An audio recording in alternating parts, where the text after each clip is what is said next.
હવે વરસાદ Tata bye bye કરવાના મૂડમાં છે, પણ વરસાદ છે જ નહીં, વાદળ છે, બધું જ છે।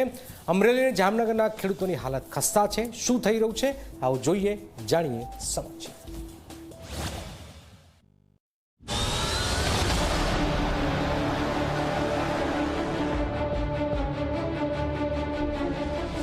આ જમીન પર જે છોડ લીલાછમ હોવા જોઈએ તે જમીન ઉપર ઉગેલા આ કપાસના છોડ સુકાઈ રહ્યા છે અને તેની પાછળનું કારણ છે વરસાદ ખેંચાવો। ચોમાસાની સિઝનમાં આ ધરતી લીલીછમ અને ભેજવાળી હોય છે, પરંતુ આ વર્ષે આ જમીન સૂકી ભાસી રહી છે। 1 મહિના કરતાં વધુ સમયથી અમરેલી જિલ્લામાં વરસાદ વરસ્યો નથી, જેના કારણે ખેતરોમાં વાવેલો મગફળી અને કપાસ સહિતનો પાક સુકાવા લાગ્યો છે।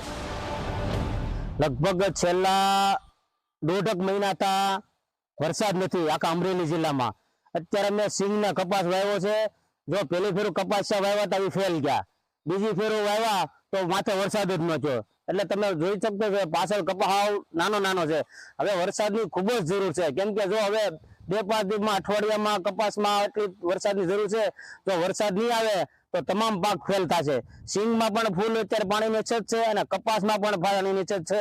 અત્યારે તમે જોઈ શકો હાવ કપાસ નાનો છે, અત્યારે 2 થી 2.5 મહિના થઈ ગયા ચોમાસાના, પણ કપાસ હજી 2 ફૂટનો કપાસ છે।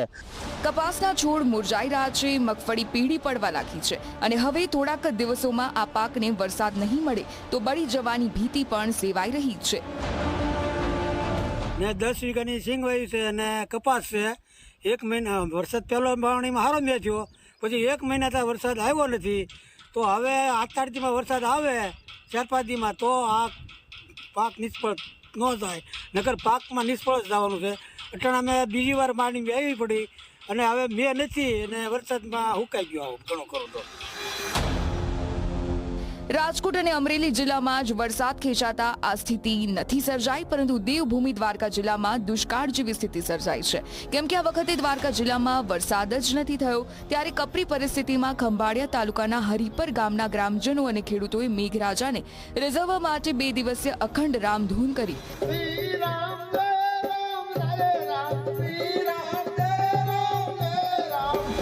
જામનગર જિલ્લામાં 3,36,989 હેક્ટરમાં વિવિધ પાકોનું વાવેતર થયું છે, પરંતુ વરસાદ ખેંચાતા આ વિશાળ ખેતી વિસ્તાર સામે હવે મોટું સંકટ ઊભું થયું છે।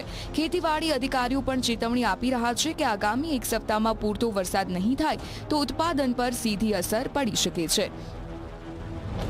પાક નિષ્ફળ બાબતે વાત કરીએ તો ખાસ તો હાલ હજુ 8-10 દિવસમાં જો વરસાદ થઈ જાય તો પાક માટે બચવા માટેનો કોઈ મેજર પ્રશ્ન નથી, પણ હાલની પરિસ્થિતિમાં વરસાદ ખેંચાતા અછત મતલબ થોડું પાણીની ભેજની જરૂરિયાત હોય એવું જણાય છે। જામનગર જિલ્લામાં હાલ સુધીમાં લગભગ 30% આસપાસ વરસાદ થયેલ છે।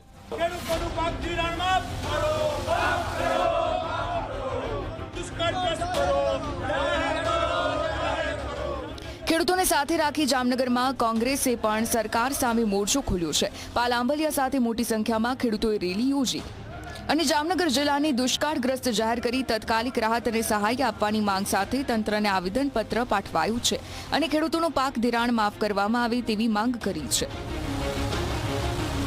અત્યારે આ વર્ષે વરસાદ ખૂબ જ ઓછો થયો છે, એના માટે ખેડૂતો, માલધારી, ખેતમજૂરો બધા પરેશાન છે।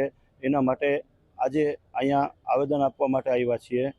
કલેક્ટર સાહેબને આવેદન આપ્યું કે તાત્કાલિક આપણા જિલ્લાને દુષ્કાળગ્રસ્ત જિલ્લો જાહેર કરે અને સૌની યોજનાથી તમામ ડેમોને પાણીથી ભરે। જામનગર જિલ્લામાં માત્ર 29% જ વરસાદ પડ્યો છે અને રાજ્ય સરકારે 2020માં જે મુખ્યમંત્રી કિસાન સહાય યોજના બનાવી એના મુજબ સતત 4 અઠવાડિયા વરસાદ ન પડે તો એના દુષ્કાળ ગણવો જોઈએ। કેન્દ્ર સરકારની 2016ની અછતગ્રસ્ત મેન્યુઅલ મુજબ 60%થી વધારે વરસાદની ઘટ હોય તો એને અતિ ગંભીર પરિસ્થિતિ ગણવી જોઈએ।